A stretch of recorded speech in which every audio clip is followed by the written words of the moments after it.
إن أعداء الله يدركون أن هذه الحرب نقطة تحول في أحوال العالم وأنها مسرح طريق بين سيطرة مطلقة للغرب الكافر وحضارته وأنموذج حياته وبين البعث الإسلامي القادم بإذن الله.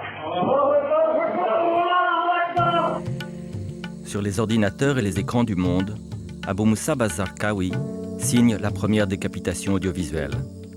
Il éclipse Oussama Ben Laden. Son nom devient synonyme d'une violence qui semble éliminer toute volonté d'explication.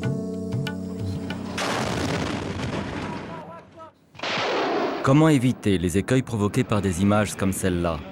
Ne pas renoncer à comprendre, ne pas faire le jeu de cette recherche de spectaculaire, ne pas devenir les complices d'une propagande ou d'une autre. Attentat contre le siège de l'ONU à Bagdad, attentat contre les forces de la coalition, attentat contre les chiites, attentat contre les Kurdes. Prise d'otages. En ce début du XXIe siècle, il n'est pas possible d'ignorer le phénomène du terrorisme islamiste incarné pour un temps par Abou Musab az-Zarqawi.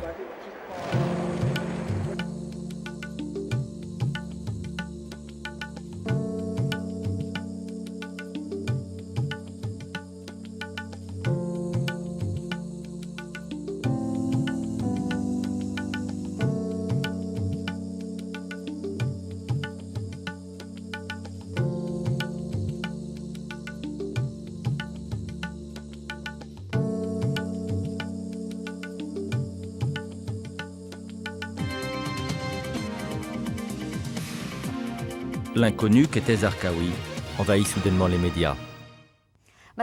Bonsoir. Al-Hadas va débattre ce soir de Zarqawi, de son parcours et de sa personnalité. Ce débat suit la diffusion hier et aujourd'hui sur notre chaîne libanaise du premier documentaire complet sur Ahmad Fadil al-Khalaïla. En revendiquant des actions toujours plus nombreuses et plus effrayantes, cet homme est devenu l'ennemi public numéro 1 des États-Unis et de la majorité des pays arabes. Nous recevons ici au studio le réalisateur de ce premier documentaire sur Zarqawi, le journaliste jordanien Fouad Hussein. Parmi les enquêtes parfois contradictoires sur le mystère qui plane autour de Zarqawi, celle de Fouad Hussein, diffusée sur la chaîne libanaise LBC à l'automne 2004, va faire le plus grand bruit. C'est Abou Musab Zarqawi qui va nous apprendre ce qu'est le djihad ou le combat. Et les Irakiens alors, leurs dirigeants politiques, les représentants de la société civile, les autorités religieuses, ils se sont tous tus pour s'investir dans le processus politique. L'organisation de Zarqawi est une organisation terroriste qui accomplit des actes terroristes et criminels, dont les victimes sont essentiellement des Irakiens. L'émergence soudaine de Zarqawi choque et divise dans les mondes arabes et musulmans. Avant de reprendre le film de Fouad Hussein, nous avons voulu connaître ses motivations et savoir dans quelles conditions ce journaliste jordanien avait enquêté sur le terroriste le plus recherché de l'Irak post-Saddam. J'ai entendu Colin Powell dire au Conseil de sécurité en février 2003 que l'Irak avait des rapports avec Al-Qaïda à travers des gens comme Zarqawi, qui sont le lien entre Saddam Hussein et Ben Laden. J'avais connu personnellement Zarqawi. C'était quelqu'un de très tranquille, d'impossible à imaginer en dirigeant d'Al-Qaïda.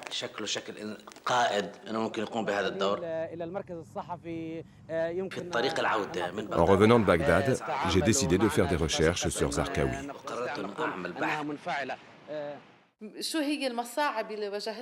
Quelles sont les difficultés que tu as rencontrées pour obtenir des interviews de personnes extrémistes et activistes dans l'organisation ? En vérité, il n'est pas aisé pour quiconque qui ne fait pas partie des organisations salafistes et djihadistes de les atteindre, surtout pour les journalistes. Ce sont des organisations qui se méfient de toute personne extérieure. Du coup, j'ai eu beaucoup de difficultés à les atteindre. Parfois, je recevais un coup de fil de gens que je ne connaissais pas, mais qui ont su que je faisais un film sur Zarqawi. Ils ont commencé à poser des conditions. Si on vient avec un tel, tu ne le filmeras pas à découvert, mais seulement son ombre. Celui-là, tu ne filmeras que la moitié de son visage. Pour d'autres, ils ont exigé une transformation de la voix, etc.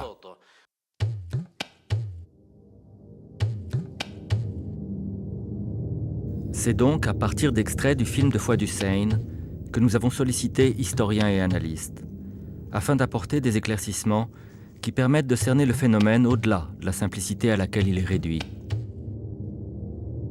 Il ne s'agit pas de dédouaner l'horreur que peut inspirer les pratiques de ces djihadistes, pas du tout. Mais il s'agit quand même, comprendre n'est pas justifié, on est bien d'accord là-dessus, je crois qu'il faut quand même le répéter de temps en temps. C'est très difficile de traiter le phénomène du terrorisme islamiste de type 11 septembre parce que c'est un terrorisme qui, d'après ce que j'ai pu en comprendre, en lisant sa littérature en particulier, est extrêmement créatif. Alors, il n'est pas évident que la violence soit le marqueur de ce qu'on va appeler l'islamisme radical ou djihadiste. Ce n'est pas la violence en tant que telle qui permet d'identifier la nature politique ou philosophique d'un courant d'idées. C'est vraiment son contenu idéologique. Et une fois que nous avons vraiment compris ce qui se passe, nous pouvons, nous spectateurs, citoyens du monde, d'Orient et d'Occident, faire quelque chose. Car au final, c'est aussi de notre vie dont il est question.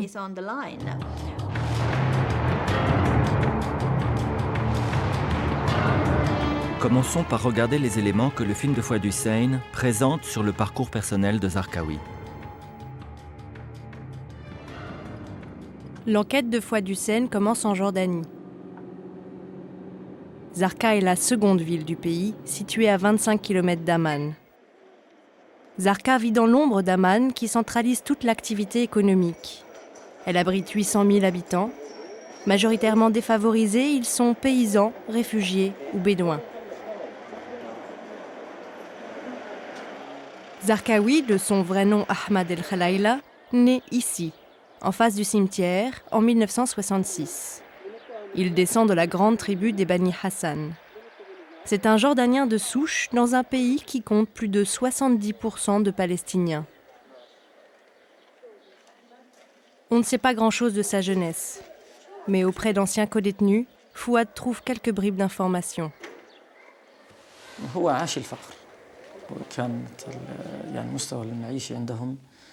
Il était pauvre. Le niveau de vie dans sa famille était très bas. Il a vécu une vie des plus modestes. Il m'a même dit que parfois, pendant toute une période de sa vie, il ne trouvait pas de quoi calmer sa faim.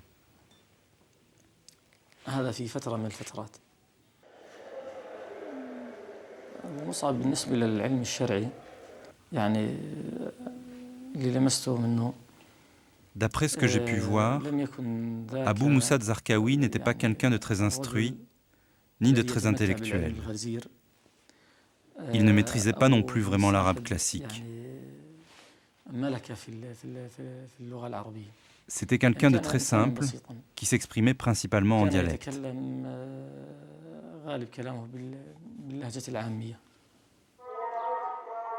D'après l'enquête de Fouad Hussein, adolescent, Zarqawi traîne avec d'autres jeunes de son quartier. Et certaines sources parlent même de drogue, voire d'agression sexuelle. À 18 ans, il se met à fréquenter une certaine mosquée de la ville. Connectée au réseau djihadiste, cette mosquée semble être un véritable pont pour l'Afghanistan.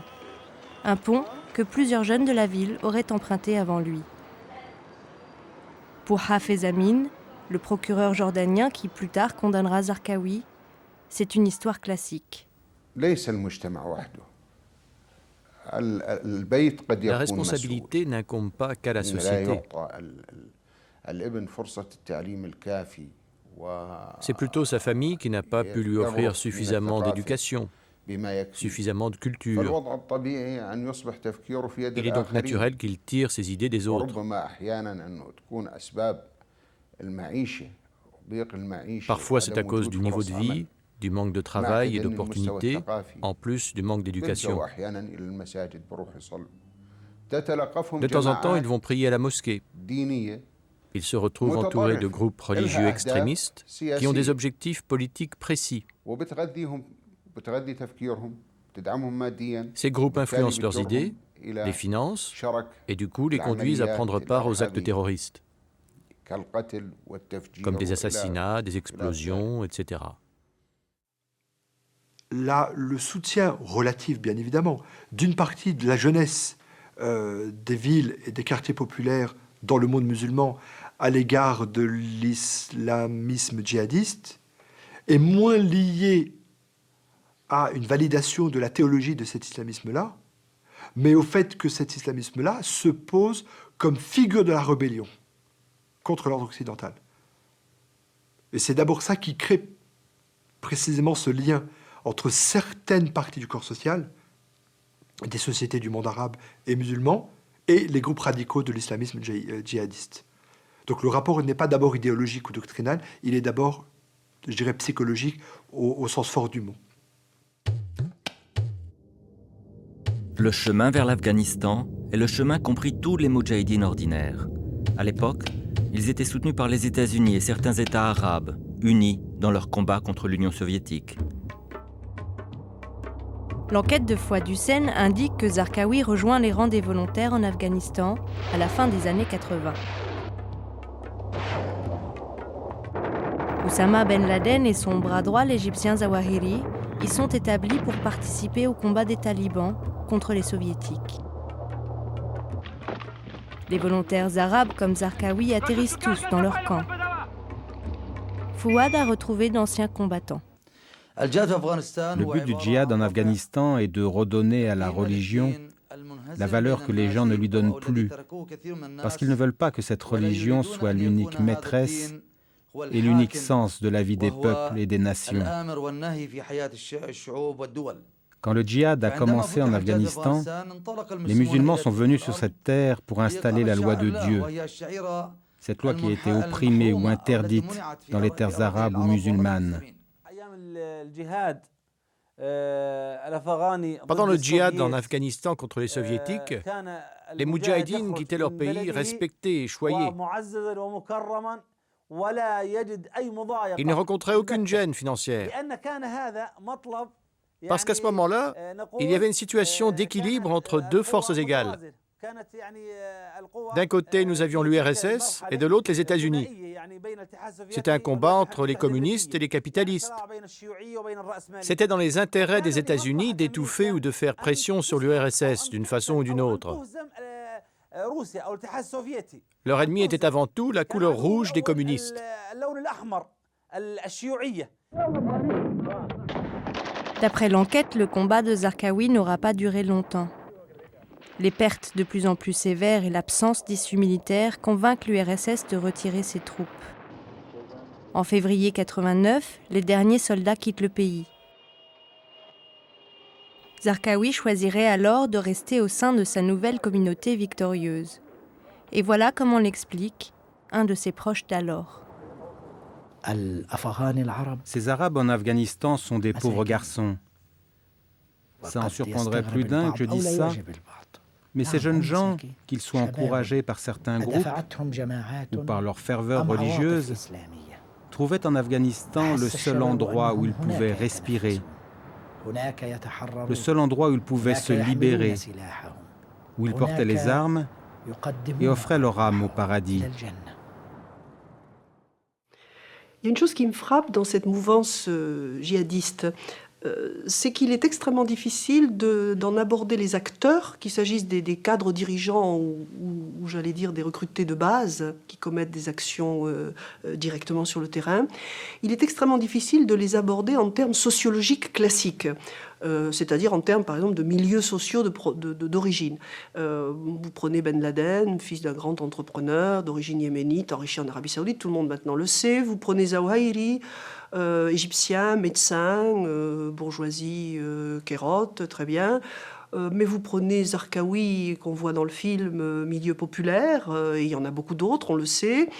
Vous y trouvez des gens qui sont, par exemple, dans les responsables des attentats du 11 septembre, qui sont de couches moyennes, égyptiennes ou saoudiennes ou autres. Bon, autrement dit, on a beaucoup de mal à les situer parce qu'au fond, ils sont de provenance sociale extrêmement différente.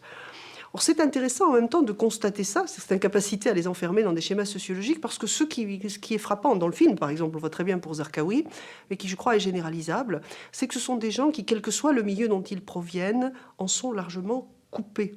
ce sont des gens qui ont coupé pour des raisons X qui ensuite réfèrent au trajet de chacun personnel, au parcours personnel, mais qui sont coupés de leur société d'origine. Et moi, le parcours de Zarqawi me frappe énormément, tel qu'il est restitué dans le film, dans cet aspect errance, finalement.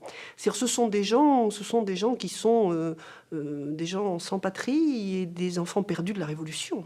Alors, il y a bien évidemment l'humiliation, effectivement, comme composante de cette situation, mais ce n'est pas simplement l'humiliation, c'est également les rêves gâchés. Les rêves gâchés. Et on ne comprendra pas, notamment dans le monde arabe, le fait que l'islamisme, dans ses différentes dynamiques, rafle la mise de la contestation sociale à partir des années 70, parce que précisément le mouvement arabe de libération nationale a abouti à un échec, cristallisé notamment par 1967, lorsque l'armée israélienne occupe le reste de la Palestine qu'elle n'avait pas occupé en 1947-1948. En 1967, toute la Palestine est occupée. Et cet événement-là, et notamment Jérusalem, Al-Aqsa, et ce fait-là va être terrible dans la conscience.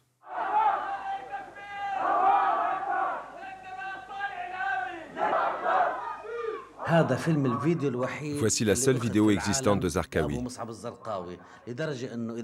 Même le site web de la CIA n'a qu'une vieille photo de lui prise quand il était en prison. Photo distribuée par l'agence de presse jordanienne Petra. Conscient de la valeur marchande que la notoriété soudaine de son beau-frère donne à cette vidéo, le marié s'empressera de la couper en deux et de la vendre au prix de l'exclusivité à deux personnes différentes. Quand il m'a proposé sa sœur en mariage, c'était pour moi un privilège. De sa part, c'était très honorable, car en cela il suivait l'enseignement des compagnons du prophète qui mariaient leurs sœurs et leurs filles à d'autres compagnons.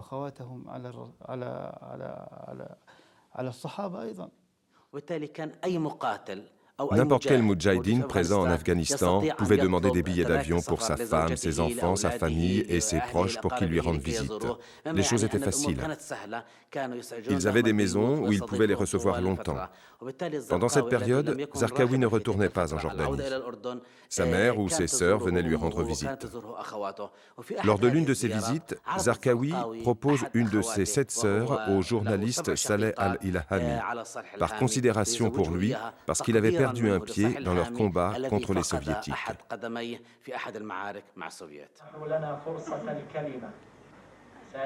Sur cette vidéo, on aperçoit Hamdi Mourad parmi les invités.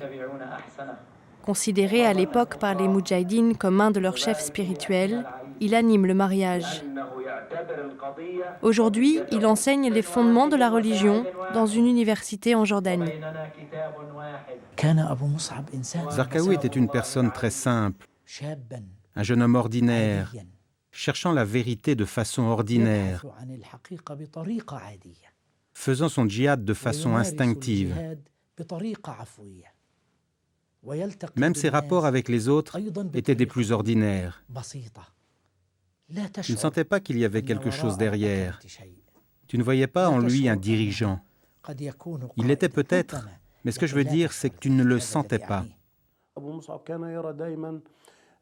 Pour Zarqawi, la confrontation avec l'infidèle doit se faire dans la violence. Toujours. Jamais avec douceur. Cette vocation chez Zarqawi se réalise quand il prend les armes. De toute façon, c'est une vocation qui se réalise toujours à travers l'acte de djihad et jamais par le silence. Le djihad classique, appelons-le comme ça, a été élaboré d'abord un petit peu tardivement, 8e, 9e siècle de l'ère chrétienne. Autrement dit, il ne faut pas aller le chercher dans le Coran d'abord, c'est plus compliqué. C'est le produit d'élaboration par des oulémas, des juristes de l'islam. Il y a plusieurs formes et niveaux surtout de djihad. Et le djihad armé, qu'on appelait souvent dans les écrits classiques le djihad de l'épée, est le plus bas degré de la hiérarchie, si j'ose dire, du djihad. En fait, il n'y a pas même 2 degrés, comme on le dit parfois, le djihad mineur qui serait celui de l'épée, le combat armé, et le djihad majeur, qui serait celui du cœur, celui de l'intériorité, autrement dit la dimension spirituelle de la religion musulmane. C'est plus compliqué que ça, on ne va pas entrer dans le détail, mais il y a des degrés intermédiaires. Par exemple, il y a le djihad dit de la langue, c'est-à-dire au fond la prédication. Voilà. Donc il y a différentes sortes de djihad, et le djihad par les armes est le degré le moins valorisé par les juristes classiques. L'islam politique et le djihad qui en est l'instrument, si on veut, ont aussi une généalogie historique courte qui est que ce sont des phénomènes qui rebondissent au XIXe siècle, dans la deuxième moitié du XIXe pour l'essentiel, et au début du XXe, qui est la question coloniale, évidemment. Et de ce point de vue-là, on peut dire que c'est aussi le colonialisme européen qui a fait de l'islam une question de politique extérieure. Par réaction. C'est-à-dire qu'en effet, les mobilisations nationalistes ou proto-nationalistes se sont presque partout faites aussi, on l'oublie aujourd'hui, au nom de l'islam. En tout cas, ont utilisé des référents islamiques. On peut donner quelques exemples, et on peut les prendre aussi en dehors du monde arabe d'ailleurs. Par exemple, il est clair que le pan-islamisme que j'évoquais tout à l'heure, du XIXe siècle, a sa racine en Russie, et est une réaction des musulmans du Caucase. La question n'est pas finie, ça s'appelle la Tchétchénie encore aujourd'hui, mais c'est une vieille affaire. Le Caucase, l'Asie centrale, ce pan-islamisme se lève contre l'expansion impériale russe. Le djihad des islamistes d'aujourd'hui, s'il fallait lui chercher une ancestralité ancienne, ça ne serait pas le djihad classique avec lequel il est en rupture totale. En revanche, ça pourrait être au moins en partie le djihad que, pour aller vite, je vais appeler le djihad de Saladin. C'est-à-dire, au fond, le modèle historique de la contre-croisade musulmane. Or, c'est intéressant. Pourquoi ? Parce que c'est une pure réaction à une guerre sainte, qui se voulait telle, chrétienne, venue d'Occident, comme on le sait, venue d'Europe, les croisades. Il est clair que c'est assez commode de reconstruire une pseudo-continuité historique, je dis bien une pseudo-continuité historique pour des raisons idéologiques entre l'époque de Saladin, la contre-croisade, et l'époque actuelle, c'est-à-dire la mobilisation à la fois contre l'Occident croisé et contre les Juifs, c'est-à-dire aujourd'hui contre l'État d'Israël. Comment les forces islamistes vont-elles alors se retourner contre leurs anciens soutiens, ces régimes arabes ou cet Occident qui ont utilisé leurs services contre les soviétiques? Du Maghreb au Moyen-Orient, en passant par la Bosnie ou les banlieues européennes, on surnomme afghans ces anciens combattants volontaires. L'enquête de Fouad Hussein affirme qu'Abou Mus'ab Zarqawi n'est encore, au début des années 90, qu'un fantassin ordinaire enrôlé dans un djihad localisé à l'Afghanistan. Après le départ de l'armée soviétique, les volontaires se retrouvent régulièrement à Peshawar, au Pakistan, cherchant de nouveaux débouchés pour leur djihad. Là-bas, il rencontre Abou Mohamed al-Makdassi au début de 1993. Makdassi a fait ses études universitaires dans le droit musulman. Il est charismatique et a une grande capacité de persuasion, d'influence. Makdassi s'est mis à prêcher contre les gouvernements arabes. Les changer devenait nécessaire. L'utilisation de la force est autorisée pour effectuer ce changement de gouvernement et ainsi contribuer à changer la réalité arabe. Les Moudjahidines n'avaient rien de particulier à faire, alors Makdassi persuade Zarqawi de retourner à Amman pour créer un mouvement islamiste. D'après le film de Fouad Hussein, Makdassi et Zarqawi rentrent en Jordanie en vue de créer une cellule djihadiste locale. L'objectif est clair, renverser le régime jordanien. Mais un an à peine après leur retour, ils sont déjà repérés, arrêtés et puis finalement jugés. Makdassi et Zarqawi sont condamnés à 15 ans de prison pour détention d'armes. Au lieu de prendre un avocat pour leur défense, ils répondent par une accusation contre le roi. J'ai reçu un acte d'accusation. Le premier accusé était le roi Hussein, que Dieu ait son âme, et j'étais personnellement le second accusé. J'étais en charge d'informer le premier accusé. Les charges portées contre nous étaient de ne pas suivre le bon chemin, de ne pas appliquer les préceptes divins et de ne pas respecter la loi musulmane. C'est là, en prison, que Fouad Hussein raconte avoir rencontré Zarqawi. Pendant l'été 1996, il y a eu en Jordanie ce qu'on a appelé la révolte du pain. Des manifestations ont eu lieu dans toutes les villes de la Jordanie, et particulièrement celles du Sud, pour protester contre la décision d'Abdelkarim al-Karabiti, Premier ministre jordanien, d'augmenter le prix du pain. J'étais journaliste à l'époque. J'écrivais dans le journal Al-Aswaq. Tous les jours, j'avais une colonne contre la politique intérieure de Karabiti. Le gouvernement a décidé de faire une grande vague d'arrestations au sein de toutes les couleurs politiques, du plus extrême à gauche au plus extrême à droite. J'étais l'un de ceux qui ont été arrêtés. Dans la prison de Souaka, un vieil ami à moi m'a dit « Ici, c'est une grande prison. Tu peux aller partout dans la prison, Fouad, excepté cette pièce-ci où résident Magdassi et Zarqawi. Moi qui suis député islamiste, ils ne m'acceptent pas. Comment pourraient-ils t'accepter, toi, le baassiste laïque ?» Mais en tant que journaliste, je devais aller les rencontrer et connaître leur histoire. Le deuxième jour, je suis entré dans leur pièce. Je les ai salués et ils m'ont rendu mon salut. Je leur ai expliqué que j'étais journaliste et que je n'avais entendu parler d'eux que par les médias gouvernementaux, que je voulais les entendre me raconter leur histoire directement, que peut-être je pourrais alors écrire quelque chose qui expose leur point de vue. Ils m'ont souhaité la bienvenue, je me suis assis et ils m'ont offert le thé.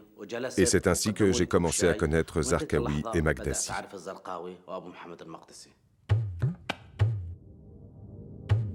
Comme beaucoup d'autres chefs spirituels du mouvement salafiste, Magdassi a un site internet où il publie ses écrits et ses communiqués. Ce site très fréquenté, qui existe depuis plusieurs années, n'a jamais été interrompu. Il a permis à des dizaines de milliers d'internautes de télécharger ses textes et ses théories. Les théories de Magdassi sont des théories dangereuses. Elles appartiennent à la branche salafiste. Ces idées salafistes se sont inspirées de théories nées en Arabie Saoudite au début du XXe siècle, celles de Mohamed Abdel Wahhab. Le courant salafiste est accusé par les autres courants de l'islam d'interpréter les choses trop littéralement dans leur analyse du Coran et de la tradition.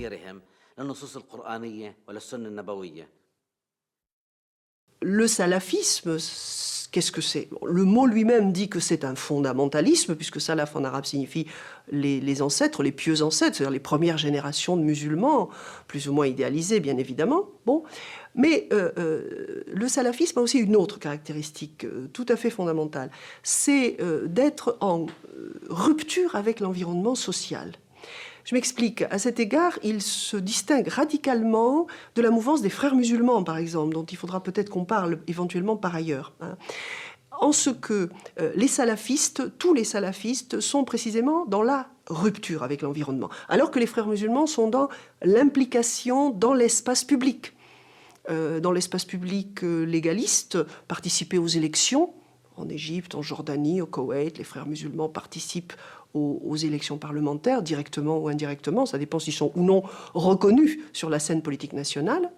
Implication dans l'associatif aussi, en tout cas, implication ici et maintenant dans le monde social et politique, alors que les salafistes, pas du tout. Les salafistes sont tous, quelles que soient ensuite les distinctions internes qu'on va faire, dans l'idée de la rupture, dans l'idée extrême de la rupture, c'est-à-dire dans le fait d'anathémiser, d'excommunier tout cet environnement dit mécréant. Il y a un islamisme qui s'inscrit dans la temporalité, qui s'inscrit dans les logiques de transformation sociale, qui s'inscrit dans les sociétés réelles et concrètes, qui n'abolit pas le temps, qui pense que la participation politique est nécessaire.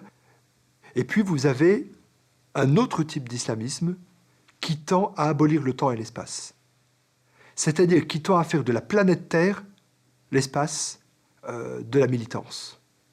Les deux utilisent le langage religieux pour dire leurs espérances et leurs désespérances, mais on est dans des situations différentes, notamment parce que la représentation du temps n'est pas la même. On peut dire d'une certaine manière qu'on a un islamisme qui se pose comme théologie de la libération, et on a un autre islamisme qui se pose comme théologie de l'apocalypse. Alors, à l'intérieur de cette mouvance islamiste en rupture avec l'environnement, il y a encore un autre clivage très très important. Il y a les activistes djihadistes, c'est-à-dire ceux qui prônent la lutte armée, et puis il y a les piétistes, ceux qui ne se mêlent pas de politique, qui sont non moins fermés que les précédents sur l'environnement extérieur, qui ne se considèrent pas moins que les autres comme des pieux, justement, comme des purs aussi, et qui sont dans une démarche d'imitation scrupuleuse, par exemple, du prophète de l'islam, de ses habitudes vestimentaires, alimentaires, de sa manière de saluer, de sa manière de traiter ses compagnons, etc. Mais qui, eux, ne sont pas activistes. Alors, bien entendu, il y a des passerelles entre piétistes et activistes. Souvent, les groupes piétistes peuvent être des groupes dans lesquels on socialise des jeunes qui ensuite peuvent, ou non, basculer vers l'activisme armé. Alors, les activistes salafistes sont, eux, dans une démarche qui est à la fois donc sectaire, comme je disais tout à l'heure, et en même temps dans une démarche qui est groupusculaire. Hein. C'est-à-dire que, je parlais de comparaison avec d'autres mondes pour éviter, au fond, ce sentiment d'altérité. Il est très important de les penser, à mon avis, comme des groupes qui peuvent se comparer, toute référence idéologique mise à part, bien entendu, avec des groupes de gauchisme dévoyé passé à la lutte armée dans les années 70 en Europe, du type Action Directe ou d'autres, c'est-à-dire qui ont, par exemple, qui ont le même rapport au groupe dont ils se réclament, le même rapport totalement mythifié. D'un côté, il s'agit des musulmans humiliés du monde pour les djihadistes d'aujourd'hui, de l'autre, il s'agissait d'une classe ouvrière au nom de laquelle on prétendait parler à un moment où justement elle était en train de se désagréger d'une certaine manière. Si l'on reprend l'enquête de Fouad Hussein, Zarqawi commence par absorber les enseignements de Makdassi. Après 8 mois et demi d'isolement, Fouad Hussein parle même de torture, Zarqawi échapperait à son influence et commencerait à fédérer un groupe de prisonniers autour de lui.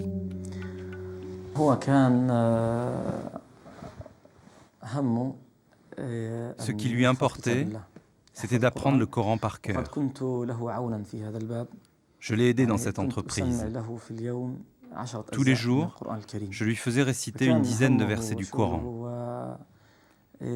Connaître par cœur le livre de Dieu dans son intégralité était sa seule préoccupation. Je l'accompagnais dans cet apprentissage. C'était quelqu'un de rude. Les relations avec lui étaient difficiles. On était très prudent quand on le voyait. D'autant plus qu'il était le chef d'un groupe parmi les prisonniers. Il le considérait comme leur émir.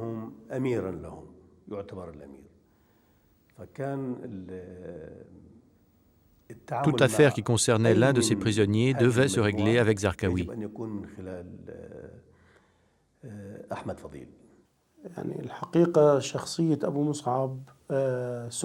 En vérité, la personnalité de Zarqawi change complètement en prison.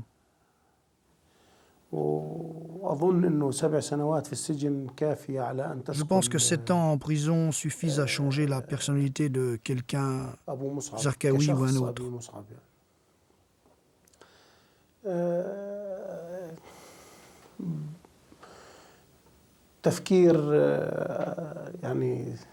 Réfléchir a aidé à... Je pense qu'il est arrivé à la conclusion qu'un leadership fort était indispensable à l'islam.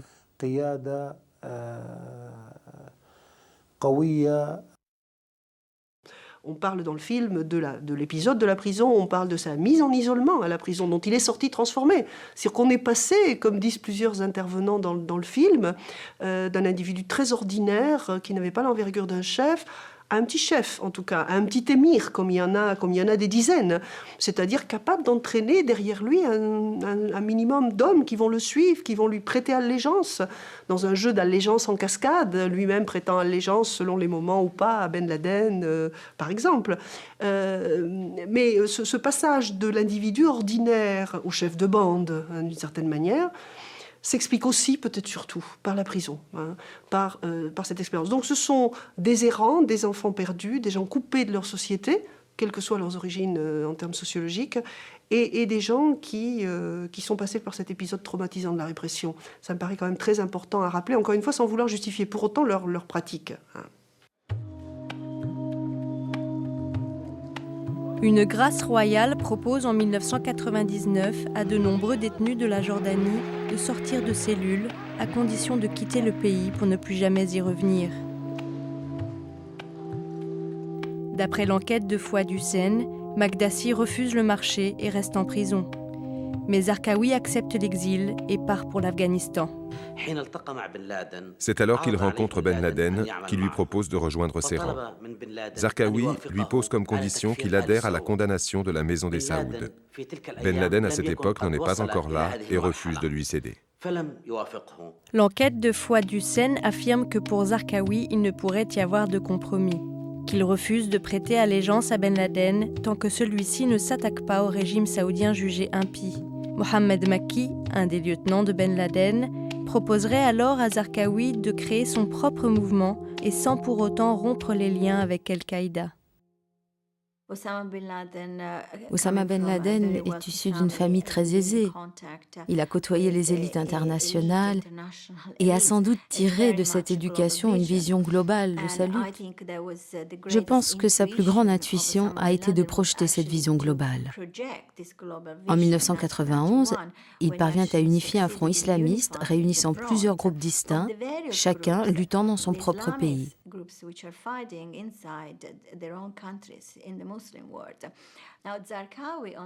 Zarqawi, en revanche, vient d'un milieu pauvre du nord de la Jordanie. Il n'est pas très instruit.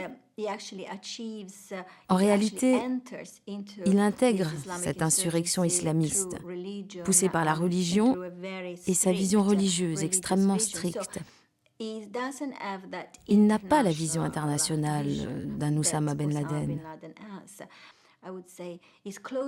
Je dirais qu'il est plus proche d'un terrorisme classique, du modèle de l'IRA, que du terrorisme international d'Al-Qaïda. Il est clair que depuis les années 90, le djihad s'est réorienté au niveau de l'international. Parce qu'il faudrait quand même dire une chose très claire, c'est qu'il y a deux cibles au djihad. L'ennemi proche et l'ennemi lointain, comme certains disent. C'est-à-dire l'ennemi proche, ce sont les régimes en place. Les régimes qui sont à la fois illégitimes dans leurs origines, venus au pouvoir par coup d'État, par exemple, en tout cas dans le monde arabe, régimes corrompus. Donc il y a cette cible interne, les régimes infidèles, corrompus, répressifs.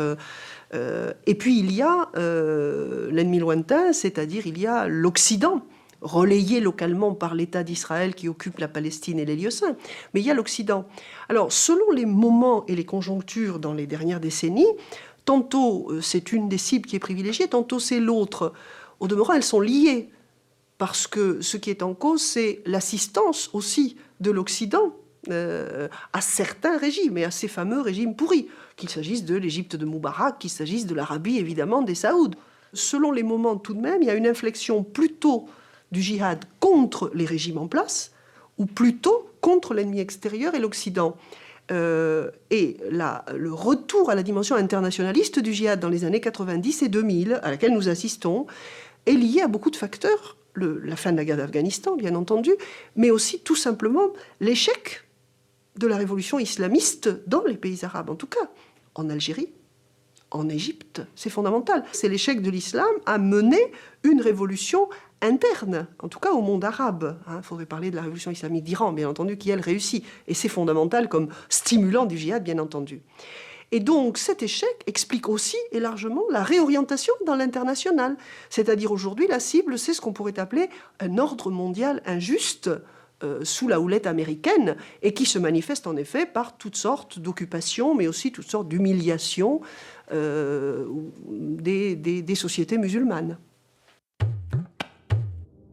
Comment Zarqawi arrive-t-il à créer sa propre organisation, plus ou moins dissidente, malgré son désaccord avec Ben Laden, qui à la fin des années 90 est la figure mythique de l'islam djihadiste? Pourquoi Ben Laden souhaite-t-il maintenir un lien avec celui qui n'est encore qu'un émir parmi d'autres?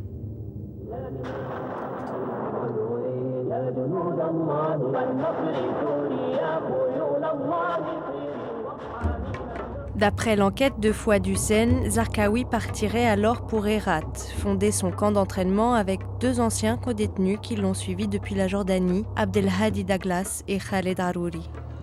Et cette capacité de Zarqawi à recruter ailleurs et autrement que Ben Laden représenterait aussi un atout potentiel pour ce dernier.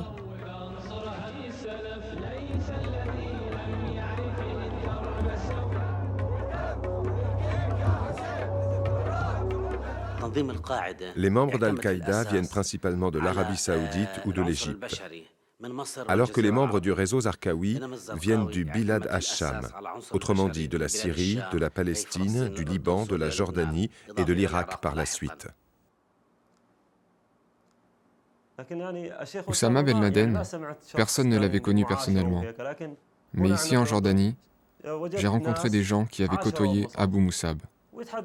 Ils me parlaient de son caractère, de ses manières. Je voulais rencontrer cet homme, ce symbole.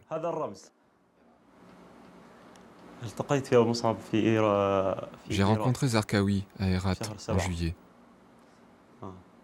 Il faisait presque nuit. Je venais d'arriver à Herat. On était en 2000. Le camp d'Herat était aux abords de la ville, sur les montagnes. C'était un camp modeste. Ce n'était pas une vie joyeuse ni confortable. Il insistait pour que notre vie soit extrêmement modeste.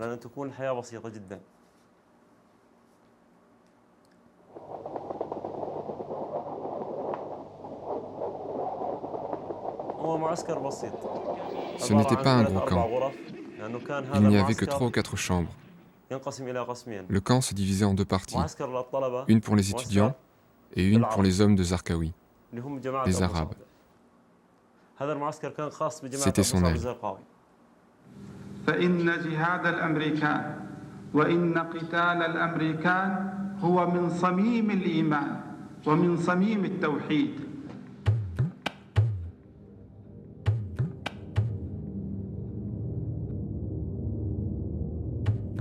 Le 11 septembre 2001, Oussama Ben Laden précipite l'affrontement avec l'ennemi lointain.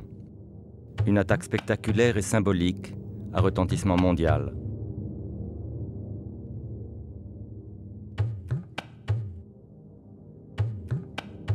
Les États-Unis répliquent par une offensive militaire massive sur l'Afghanistan.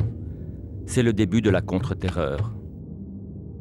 L'attaque se fait par le nord du pays, où les troupes américaines s'appuient sur les villes libérées par l'Alliance du Nord, qui regroupe des tribus afghanes dirigées par Massoud, avant son assassinat en 2001.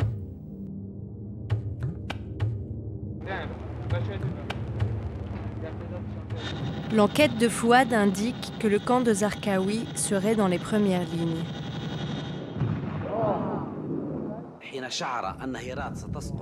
Quand Herat fut à un cheveu de tomber entre les mains de l'Alliance du Nord, Zarqawi décide de se retirer vers des régions comme Kandahar, plus fortes du fait de la présence de Ben Laden, de Zawahiri et de la sphère militaire d'Al-Qaïda.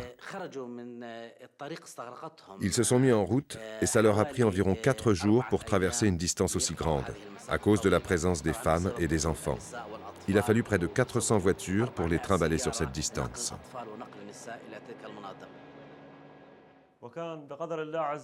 Dieu avait le pouvoir de protéger ce convoi. Il y avait des avions partout au-dessus de nous. Cette nuit-là, il y avait beaucoup d'étoiles filantes. On ne pouvait même pas les compter.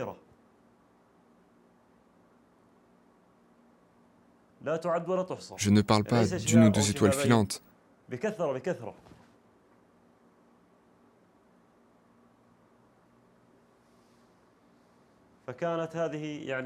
On se disait entre frères que c'est Dieu qui avait envoyé ses anges pour combattre les démons.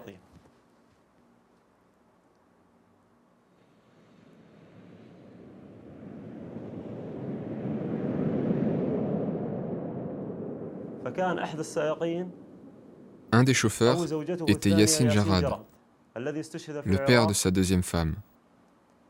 C'est lui qui finira par tuer Bakr al-Hakim en Irak. Je ne dois pas dire ça? Il faut seulement dire ce qui est déjà connu. Mais tout le monde le sait qu'il a utilisé une ambulance piégée pour l'opération. Si vous avez remarqué, pour son interview, Iyad n'est pas venu tout seul. Il était accompagné d'un autre individu qui censurait ce qu'il disait.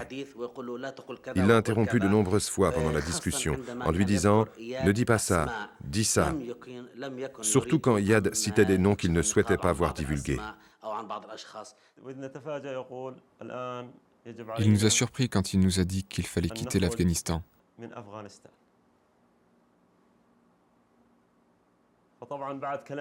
Il nous a dit ça en pleurant.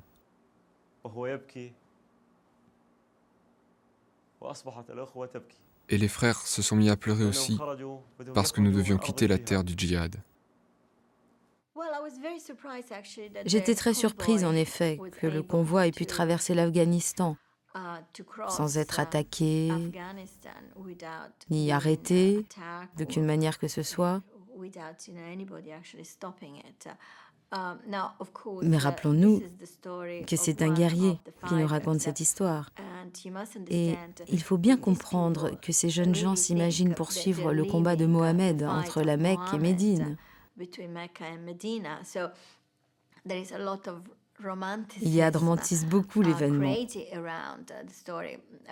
comme en témoigne par exemple l'idée des étoiles protectrices et des anges. Je ne suis pas convaincue que l'histoire soit aussi simple qu'il veut bien nous le dire.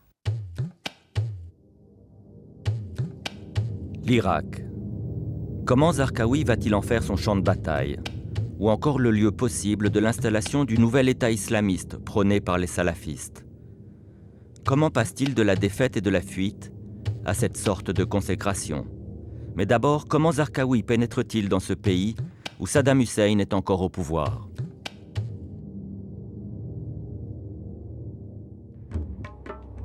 L'enquête de Fouad Hussein affirme que Zarqawi quitterait l'Afghanistan pour l'Iran début 2002. Il s'appuierait sur les milieux salafistes pour bénéficier, où qu'il aille, de la logistique de leurs groupes locaux. Même dans cet Iran à dominante chiite, il semble se connecter à un groupe salafiste.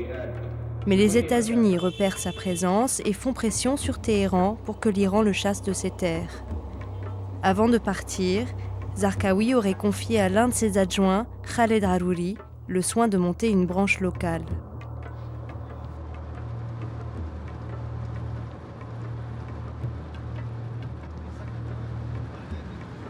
Zarqawi et ses fidèles se dirigeraient alors vers le nord de l'Irak. Cette région kurde échappe au contrôle de Saddam Hussein depuis 1991. Là-bas, il s'allierait avec un autre groupe salafiste local, les Ansar el-Islam.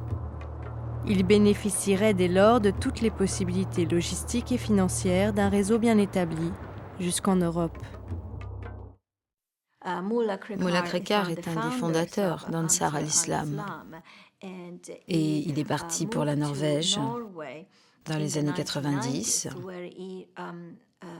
Là-bas, il s'est vu accorder l'asile politique pour avoir été persécuté par Saddam Hussein. Molla Krekar est impliqué dans 2 procès. Un aux Pays-Bas, pour possession de documents sur les armes d'Ansar al-Islam. C'était avant le 11 septembre. Et il a été déclaré non coupable, car faire la guerre à Saddam Hussein ne s'apparente pas à du terrorisme. Ensuite, il y a eu un autre procès qui s'est tenu en Norvège. Et là, il était accusé de fournir des bombes humaines au réseau Zarqawi, situé en Irak. La connexion syrienne est indéniable. Il a été prouvé que les volontaires kamikazes venant d'Europe entraient tous en Irak via la Syrie et en ayant recours au réseau syrien. Zarqawi est très populaire au sein des réseaux syriens. Et le lien en Syrie est Molla Fouad. Molla Fouad est un Kurde irakien, né au nord de l'Irak et membre d'Ansar al-Islam. Zarqawi l'a rencontré à son arrivée en Irak. Et pendant longtemps, Moula Fouad a vécu en Italie avant de fuir pour la Syrie en 2003. Parce que la police le recherchait en effet pour son implication dans l'insurrection islamiste en Irak. Et on l'appelle aujourd'hui le garde-frontière, car c'est lui qui accueille en Syrie les bombes humaines venues d'Italie et les aide à traverser la frontière pour se rendre en Irak.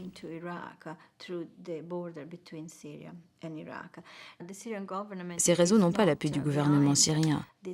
Et en fait, depuis le 11 septembre, les Syriens se montrent très coopératifs avec les Américains. Nous sommes à quelques mois de la guerre en Irak, près d'1 an après le 11 septembre 2001 et la première réplique américaine en Afghanistan. C'est alors qu'on prête à Zarqawi une opération qui, après plusieurs tentatives d'échouer, serait sa première réussite en Jordanie. Une attribution à laquelle certains donnent une finalité particulière. Pour l'avis général, c'est Zarqawi qui est responsable de l'opération. Il serait venu illégalement en Jordanie pour donner aux accusés de l'argent, ainsi que le pistolet et le silencieux qui ont servi. Alors que la trace de Zarqawi se perd à Bagdad, son nom réapparaît en Jordanie dans cette affaire Follet, du nom du diplomate américain assassiné à Amman en octobre 2002. Comme le rappelle l'enquête de Fouad Hussein, c'est d'abord un groupe salafiste presque inconnu, les Shurafa al-Urdun, qui revendique l'opération. Mais les services secrets américains reprennent en main l'enquête. Ils mènent leurs propres interrogatoires à l'issue desquels les Shurafa al-Urdun déclarent avoir été commandités par Zarqawi.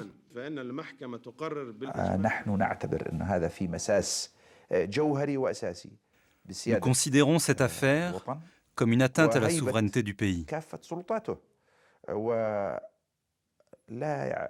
C'est une réalité qui n'est pas niée. Parmi les éléments du dossier, des preuves portant le tampon des forces américaines ont en effet été présentées au tribunal.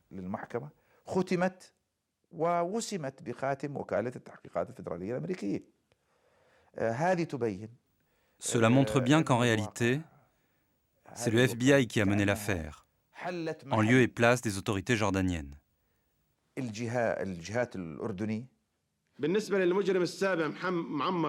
Zarqawi sera condamné à mort par contumace, ainsi que 7 autres accusés.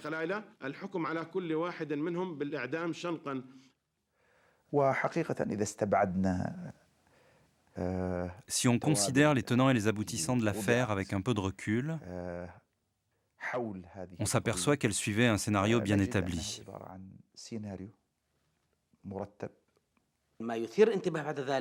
Ce qui s'est passé après, c'est que Colin Powell a utilisé le nom de Zarqawi et son implication dans l'assassinat de Foley pour démontrer devant le Conseil de sécurité de l'ONU que Zarqawi était le lien entre Saddam Hussein et Ben Laden. De l'avis des journalistes, impliquer le nom de Zarqawi dans l'affaire Foley avait pour objectif de le médiatiser. Après, le secrétaire d'État aux Affaires étrangères pouvait utiliser le nom de Zarqawi pour justifier l'attaque américaine sur l'Irak.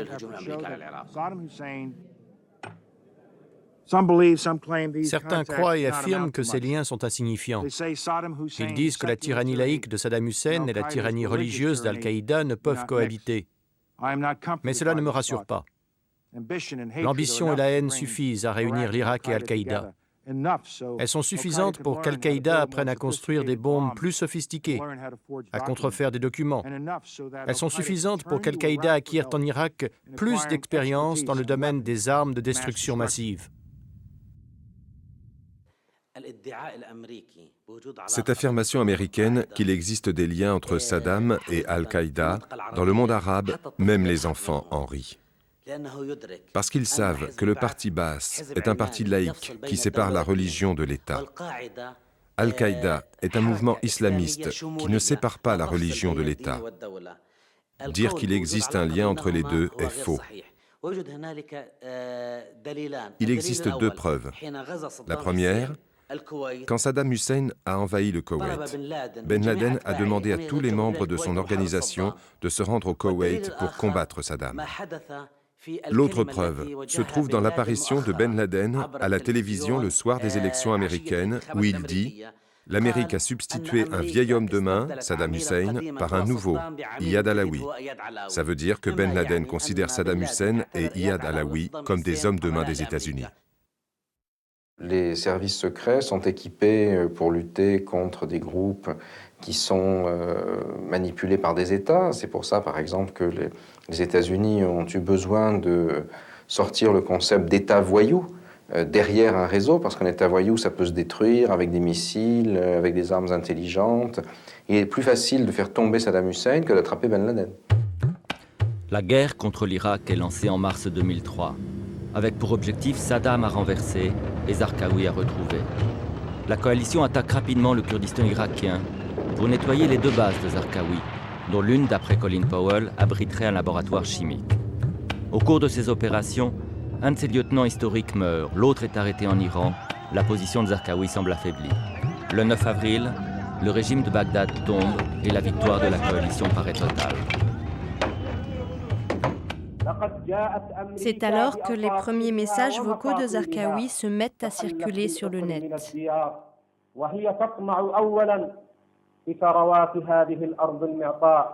وكنوزها وخيراتها التي سال لها لعاب مصاصي الدماء من الرأسماليين الكبار. ثانيا جاءت أمريكا وقد أرعبها المد الإسلامي المتصاعد فجاءت لتغير ثوابت الأمة وتبدل المناهج.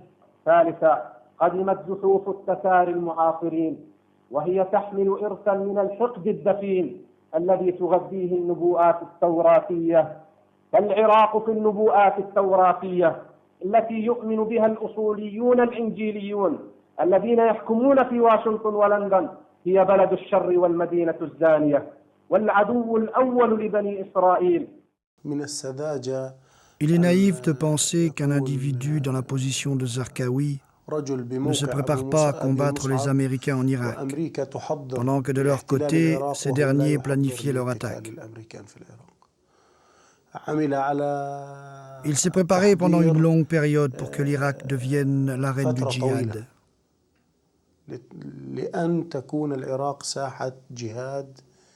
أمة الإسلام أدرك الجهاد في العراق قبل أن تتكالب الكثرة الكافرة على المجاهدين. هو الذي نفسي بيده إذا خبت جدوى الجهاد وضعف نفسه وسكرت جيوب الجهاد في العراق فلن تقوم للأمة قائمة إلا أن يشاء الله. Il ne voulait pas entrer dans le combat avec les Américains, ni assassiner les Américains en Irak pendant la guerre.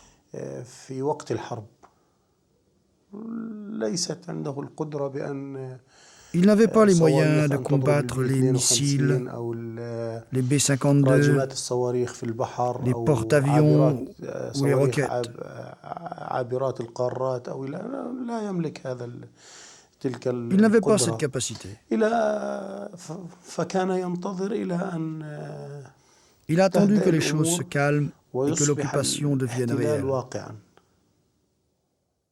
Je pense que les liens culturels entre le triangle sunnite et le nord de la Jordanie sont extrêmement forts. Ces liens remontent au temps du commerce caravanier qui s'est déroulé durant des siècles entre ces deux régions, qui sont séparées par le désert. Et les incessants trajets des Bédouins ont tissé ce lien culturel. Et c'est pourquoi nous avons d'un côté le triangle sunnite, principalement peuplé de sunnites, et de l'autre, le nord de la Jordanie, qui compte une population sunnite importante. Il faut imaginer ce désert comme un pont entre le nord de la Jordanie et le cœur de l'Irak. là où se situe le triangle sunnite. Et Zarqawi s'est servi de ce pont pour passer d'un côté à l'autre et ainsi être accepté par les sunnites comme l'un d'eux. Ce qui est remarquable, car les Irakiens sont très fiers d'être Irakiens. Quant à l'occupation de l'Irak, c'est très important évidemment aujourd'hui de le dire, on a offert avec la question irakienne un champ extraordinaire aux djihadistes de tout poil. Et donc là aussi, si la situation se stabilisait en Irak, on ne voit vraiment pas comment, d'ailleurs ça c'est un autre débat à court terme ou à moyen terme, mais si la situation se stabilisait en Irak, on enlèverait un champ de manœuvre. Donc pour la Palestine, on enlèverait, je crois, un instrument de mobilisation qui a un fort retentissement émotionnel sur les opinions arabes, même si elles ne sont pas mobilisées derrière le djihad, bien entendu. Et pour l'Irak, on enlèverait un champ de manœuvre. Donc oui, ce serait fondamental pour, à terme, en finir avec ces groupes dangereux, incontestablement. L'enquête de Fouad Hussein rappelle comment Zarqawi manifeste sa présence, par surprise et de façon extraordinaire, lors de l'attentat contre le siège de l'ONU à Bagdad. Si on en croit Zarqawi, c'est le début du djihad contre la coalition. Et son objectif premier est de viser tous les partenaires des États-Unis pour qu'ils quittent l'Irak et laissent les Américains seuls face aux combattants. ومزقنا أجسادهم في مواطن عديدة فالأمم المتحدة في بغداد وقوات التحالف في كربلاء والطليان في الناصرية والقوات الأمريكية على جسر الخالدية والمخابرات الأمريكية في فندق الشاهين والقصر الجمهوري في بغداد والCIA في فندق الرشيد وأخيرا وليس آخرا الموساد الإسرائيلي في فندق جبل لبنان. Le documentaire de Fouad Hussein indique que pour Zarqawi, la coalition n'est pas le seul ennemi, ni même forcément le premier cas à régler. Très vite, il s'attaque à la communauté chiite. Une de ses premières cibles sera un de ses grands chefs spirituels, l'ayatollah Mohammed Bakr el-Hakim.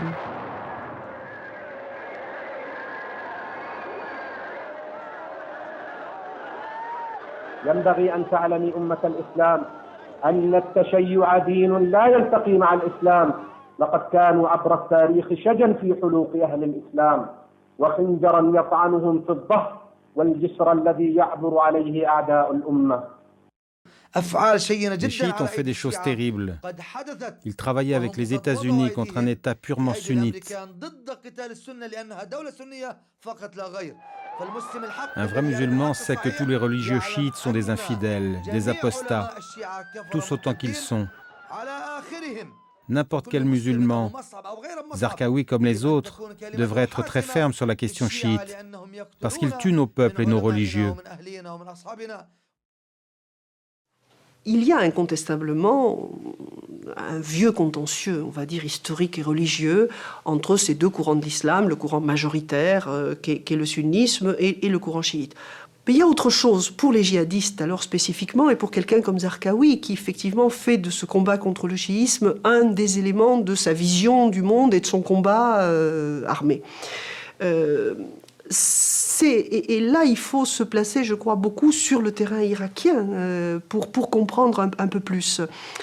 Pour ce qui concerne l'Irak, on a coutume un peu trop, à mon sens, de présenter l'Irak, je parle d'avant 2003, bien entendu, avant l'intervention américaine, comme une espèce de mosaïque hétérogène.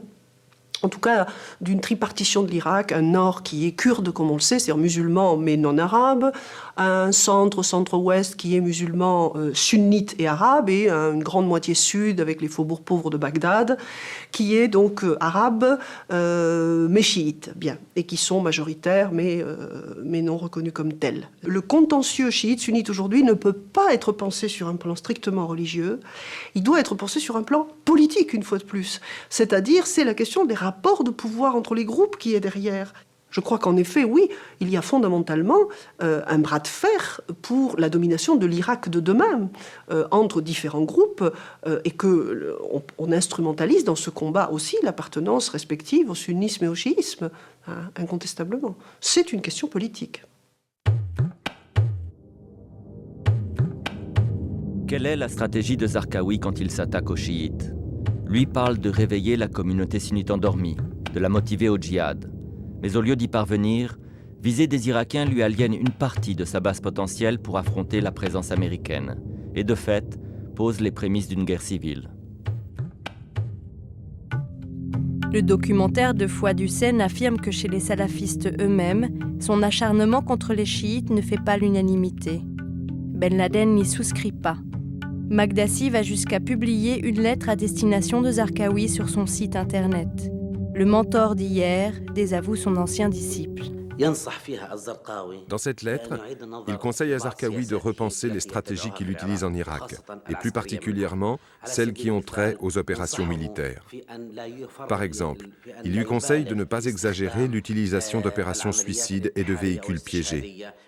Il lui conseille également de repenser son choix de prendre les chiites pour cible. Il lui dit: tout comme personne ne peut juger pour toi, personne ne peut juger pour les Irakiens ce que devrait être leur situation intérieure. Tu ne dois pas te faire la pierre d'achoppement dans la bataille des sunnites et des chiites contre les Américains. Bien que Makdassi ne soutienne pas les chiites, il oppose à un point de vue théorique un point de vue tactique. Fouad Hussein souligne les opportunités qu'offre Internet au réseau islamiste. Pour se parler entre eux par-delà les frontières, comme en témoigne cette lettre de Makdassi, mais aussi pour élargir leur rang en étendant leur communication. L'entrée dans ces sites n'est pas permise à tous. Elle est soumise à une inscription, mais elle n'est pas non plus réservée aux membres de l'organisation de Zarqawi. Ils ont des spécialistes d'Internet parmi eux qui s'occupent de ces sites. Parfois, quand un site web est attaqué, ils envoient des emails t'informant que tu peux utiliser tel autre site, qu'avec le même login et le même mot de passe, tu peux y accéder et y trouver les mêmes informations. Et même parfois, quand il y avait des difficultés de téléchargement des vidéos qu'ils publiaient sur Internet, ils avaient un individu dans leur équipe, qu'ils ont toujours, qui s'était surnommé terroriste 007 et qui te donnait les instructions pour régler le problème et trouver ce que tu veux. Quand un site est attaqué, il t'oriente vers un autre. Nous avons eu le sentiment qu'il y a toute une équipe de spécialistes d'Internet qui cherchent à faciliter l'accès des médias à leur site. Ce qui signifie qu'ils ont commencé à saisir l'importance des médias par rapport à des questions qui les concernent.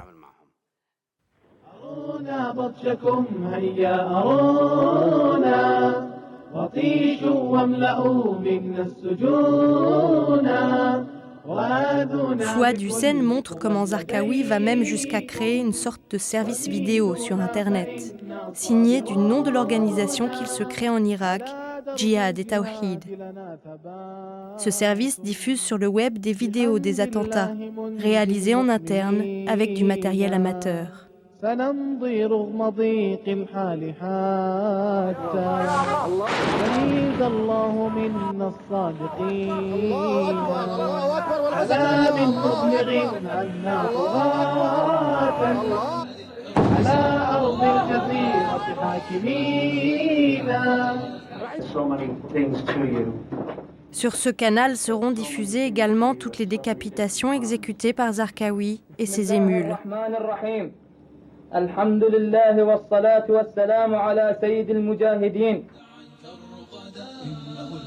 À des fins de recrutement plus massifs, le réseau Zarqawi invente aussi un autre type de film de propagande.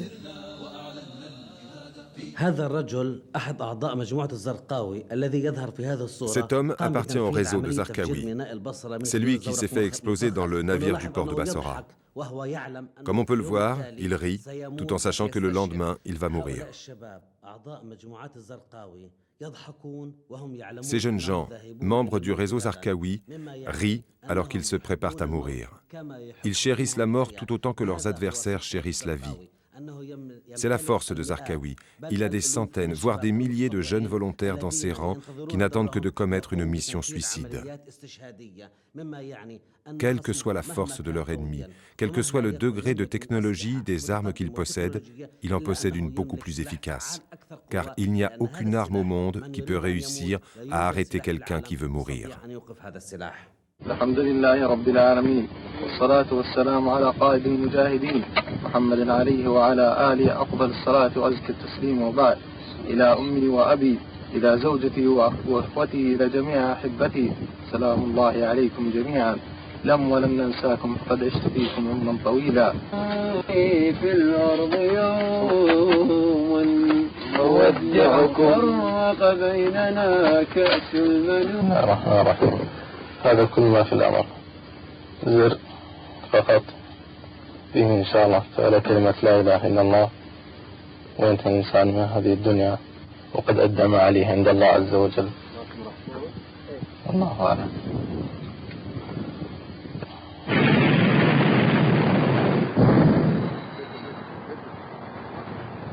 Le 11 septembre, c'est un phénomène destiné à la télé. C'est très clair, c'est une mise en scène télévisuelle avec les tours qui s'effondrent, qui sont un peu comme les tours infernales de Hollywood. C'est quelque chose qui est scénarisé en utilisant le langage universel de l'émotion pour rester dans la conscience des gens qui l'ont vu. Je pense que toutes les personnes qui ont vu les images du 11 septembre, c'est-à-dire tout le monde, à peu près dans le monde, ne les oubliera jamais. Elles s'inscrivent dans la rétine et dans la mémoire de tout un chacun. Contrairement à beaucoup d'autres opérations terroristes, par exemple les massacres de Beslan en Ossétie du Nord, qui ont eu lieu à l'automne 2004, sont d'ores et déjà oubliés par la plupart des gens parce que les images n'ont pas été aussi travaillées. Et il y a eu, pourtant, c'était un massacre d'innocents, d'enfants, c'est une chose monstrueuse, mais tout ça a été largement oublié parce que ça n'est plus du domaine de l'audiovisuel. Or, pour ça, il faut quand même avoir une certaine capacité d'opération.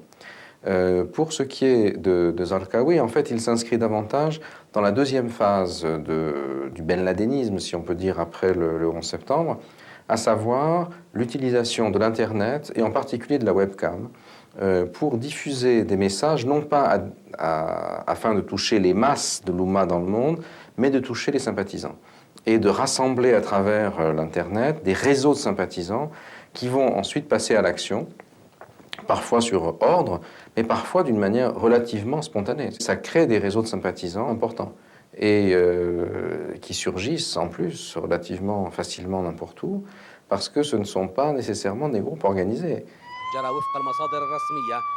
Dans son film, Fouad Hussein rappelle que le nom de Zarqawi ressurgit encore une fois en Jordanie en avril 2004. Une attaque de grande envergure est déjouée par les services de sécurité jordaniens. L'affaire fait grand bruit à la télévision nationale jordanienne qui diffuse des images de l'assaut et des aveux d'accusés. J'ai été entraîné à Herat par Zarqawi. J'ai eu une formation de haut niveau aux explosifs et aux poisons. J'ai suivi Abou Moussab al-Zarqawi partout sans jamais discuter ses ordres. Après que l'Afghanistan soit tombé, j'ai rencontré de nouveaux Zarqawi en Irak. Il m'a mandaté en Jordanie avec Mouafak Odwan pour une opération armée sur la scène jordanienne. Je m'appelle Anas Sheikh Amin. Je suis syrien de nationalité. J'ai 18 ans. Je suis né à Alep. Quand j'ai fini l'école primaire, je suis allé avec mon père en Afghanistan. J'étais dans le camp de Kaldan. J'ai suivi une formation militaire. D'après les déclarations du gouvernement jordanien, 4 camions truffés de bidons devaient se jeter sur des bâtiments ministériels et administratifs. En propageant un nuage chimique grâce à l'explosion, l'attentat aurait pu faire entre 80 000 et 160 000 victimes aux alentours. Sur son site internet et sur la télévision El Arabiya, Zarqawi confirme la planification de cette attaque, mais dénie posséder des armes chimiques. Si j'en avais, dit-il, je les aurais utilisées contre Tel Aviv depuis longtemps. Néanmoins, la télévision jordanienne diffuse des images sur un stock chimique qui aurait été trouvé dans une ferme. À travers le monde, l'argument de l'arme chimique consacre Zarqawi ennemi public numéro 1 du moment. Et sa tête vaut soudainement aussi cher que celle de Ben Laden, 25 millions de dollars. Quelques mois après, en octobre 2004, le rapprochement entre les deux personnages devient officiel quand l'état-major américain divulgue une lettre que Zarqawi aurait adressée à Ben Laden.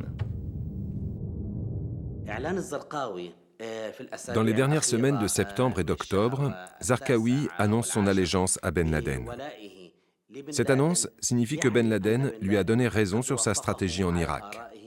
D'autant plus que dans la déclaration de Zarqawi, il y a un élément qui soulève une question importante. Il dit littéralement qu'il proclame son allégeance après que Ben Laden lui ait donné raison sur sa vision en Irak. Ce qui veut dire qu'aujourd'hui, Ben Laden a cédé et se range aux côtés de Zarqawi. C'est une chose très dangereuse. Al-Qaïda bénéficie de l'effet psychologique de cette annonce d'allégeance et Zarqawi bénéficie d'une logistique intéressante. Aujourd'hui, Zarqawi s'est construit un labyrinthe beaucoup plus large qui se nomme Ben Laden. Et ce labyrinthe lui permet d'obtenir plus de soutien financier, plus d'expertise militaire. Cela signifie que Zarqawi entame la construction d'un nouvel ordre, où il serait le dirigeant des organisations islamistes du monde. Ben Laden y aurait le rôle de père spirituel, alors que lui en serait le dirigeant effectif et civil. Al-Qaïda en Afghanistan n'est plus qu'un nom qui a eu de l'influence, alors qu'en Irak, elle prend en main l'action sur le terrain.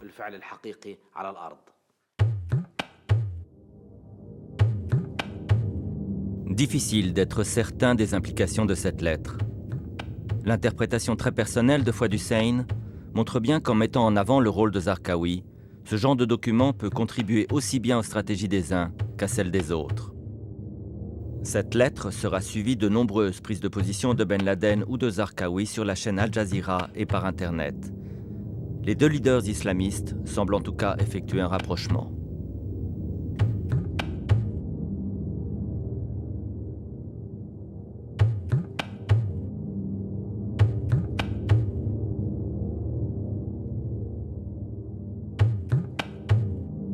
L'Europe, qui avait connu des attentats islamistes pendant les années 90, est de nouveau touchée par des attentats en 2003 et 2004. Après Istanbul, Madrid.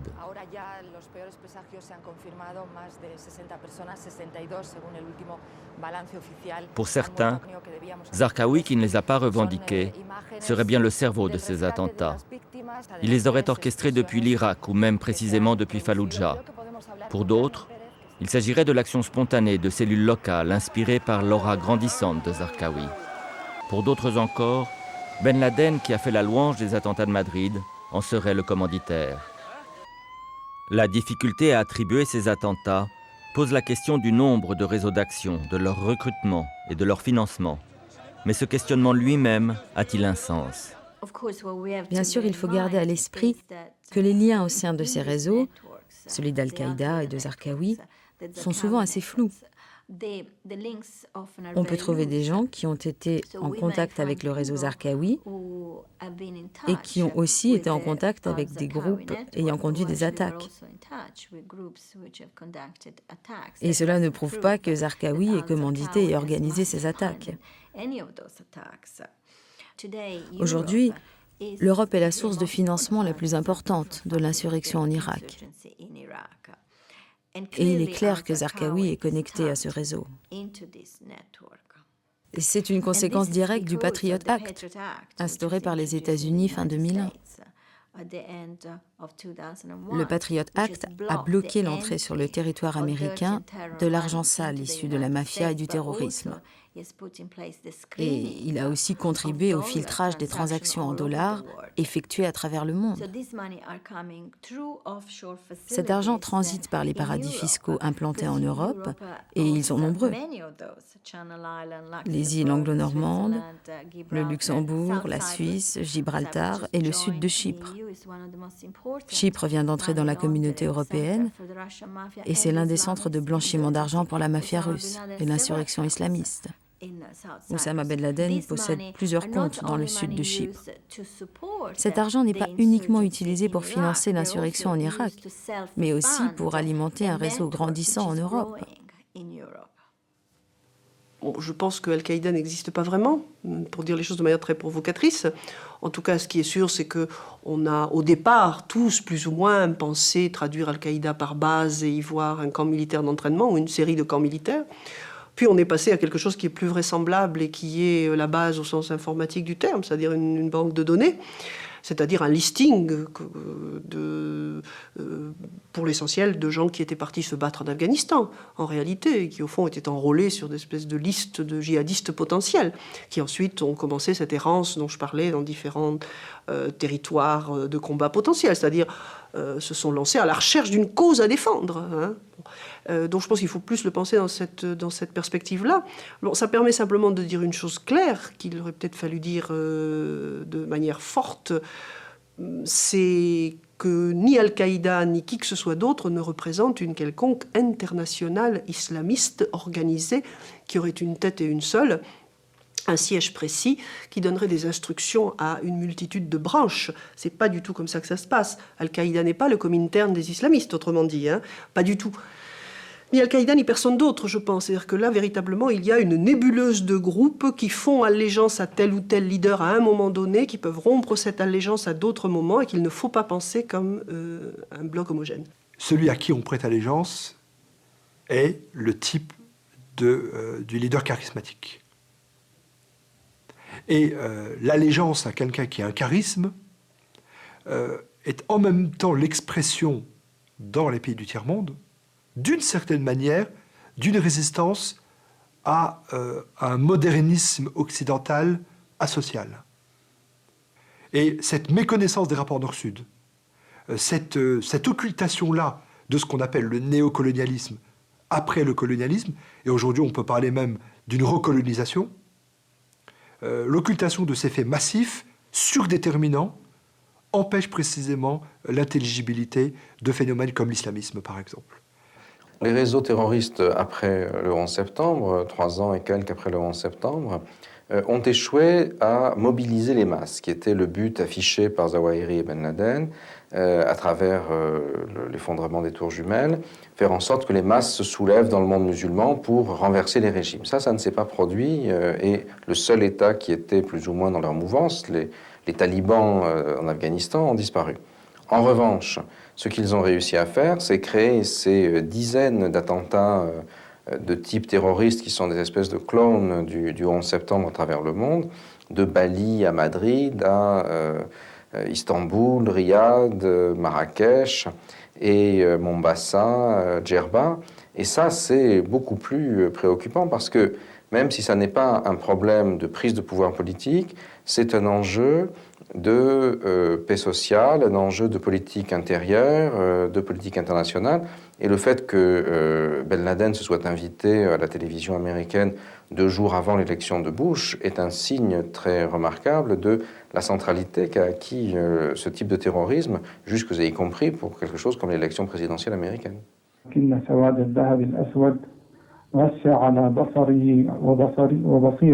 Tout le monde se souvient qu'à la veille des élections présidentielles de 2004, Oussama Ben Laden réapparaît sur cette scène publique dont il avait un peu disparu. Il appelle indirectement les électeurs américains à voter Bush.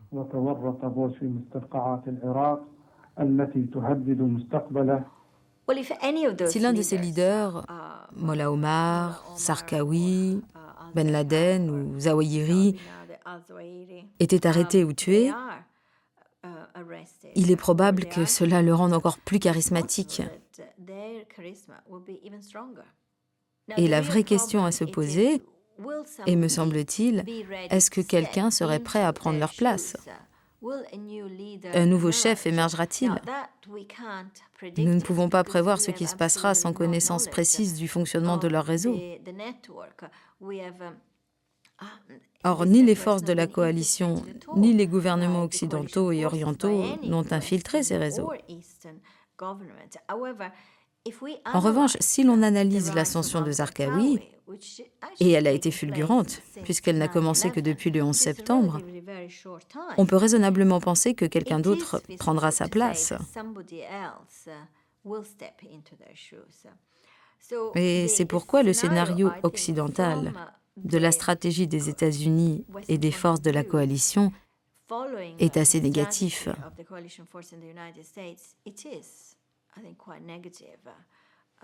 Ce n'est pas là la façon de combattre cette insurrection. Alors que les États-Unis sont interpellés sur leurs actions, il est intéressant de proposer un témoignage singulier, celui de Michael Schauer. Pendant 22 ans, Michael Schauer a été en charge à la CIA de l'analyse du mouvement islamiste, puis de la traque de Ben Laden. Il a démissionné de ses fonctions en novembre 2004, quelques jours après la réélection de George Bush. Il nous avait reçus auparavant, encore tenus par l'obligation d'anonymat. La guerre qu'ont engagée Ben Laden et Al-Qaïda est une guerre défensive, dans le sens où nos politiques sont perçues, il les a définies ainsi, comme une attaque de l'islam. Et peut-être plus important encore, il a identifié les États-Unis comme désireux de détruire la religion islamique. Il a avancé pour preuve que les Américains allaient tenter d'occuper tous les sanctuaires, tous les lieux saints de l'islam. Depuis la première guerre du Golfe, la péninsule arabique est déjà perçue comme occupée par les Américains, et la péninsule est le premier lieu saint de l'islam. L'Irak est le deuxième lieu saint, nous l'occupons aujourd'hui. Jérusalem est le troisième lieu saint de l'islam, et les Israéliens l'occupent. L'invasion de l'Irak, quelle que soit la menace que représente Saddam Hussein, je ne suis pas qualifié pour parler de cela, l'invasion de l'Irak par les États-Unis et ses alliés a certainement, pour de nombreux musulmans, prouvé la justesse des propos de Ben Laden sur le mal commis par les États-Unis.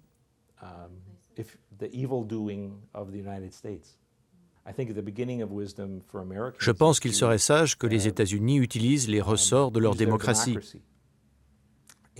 Ce que je veux dire par là, c'est qu'il est nécessaire de débattre de ces politiques étrangères qui ont été identifiées comme anti-islamiques et anti-musulmanes.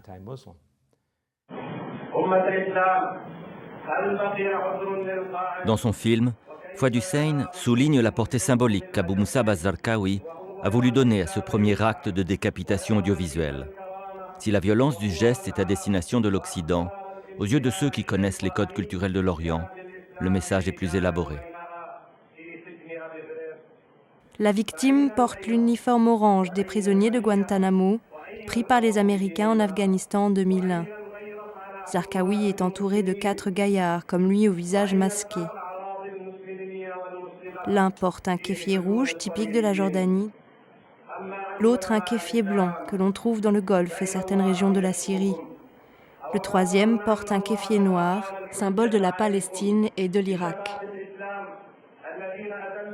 En se mettant au centre, Abou Musab az-Zarqawi se pose clairement en chef de la riposte moyenne-orientale à l'Occident et aux Américains.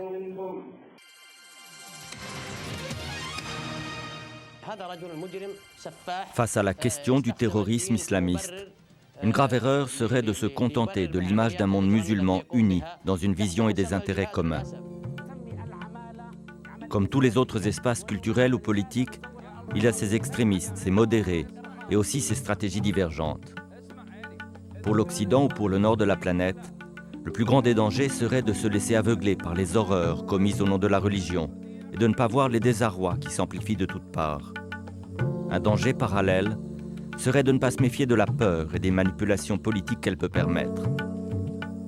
Ces deux risques se renforcent l'un l'autre, et dans cette guerre de terreur et de contre-terreur, il est devenu vital de ne pas se contenter des messages qui émanent d'une force ou d'un pouvoir, quel qu'il soit.